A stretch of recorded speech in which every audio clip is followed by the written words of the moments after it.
Audi are the last big name to turn up at the SUV party with this, the Q7. And it's big. At more than 5 metres long, a Q7 is longer than the average British parking bay.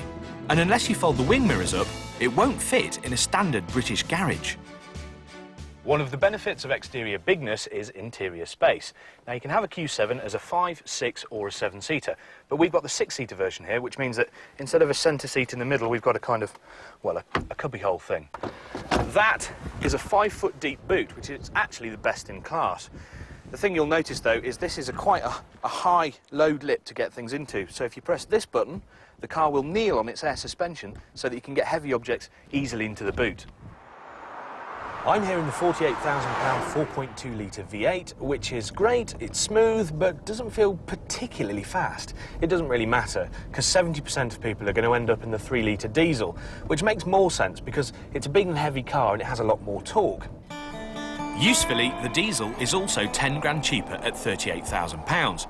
All cars get a 6-speed automatic transmission, which is great, and they all have that air suspension. But to be honest, that's fairly firm no matter what setting you have it in. What does win it big limo points is the interior. You can pick up the multimedia interface in minutes, and there are all sorts of small touches that make a really big difference. A neat option is the rear view camera, with target lines to help guide you home. A luxury you soon get used to and miss in other cars. Now, one thing you might not have seen before is this thing called lane change assist, which is basically £450 worth of radar that surrounds the back of the car and tells you when something's in your blind spot. Now, if I indicate to move out, 3 little flashes tell me that it's not safe, and sure enough, there she goes. So, in terms of practicality and luxury, the Audi is a winner. But SUVs are often let down by the way they drive. They feel, I don't know, wobbly, slow to react, a bit agricultural. To find out if the Q7 is an SUV that handles, we've called in some help. OK, so here's the challenge. The Arizona State Police have kindly shut down 1 mile of the most twisty and treacherous road that they know. I have to try and outrun the sheriff behind me, who knows these roads like the back of his hand, before we reach the finish line.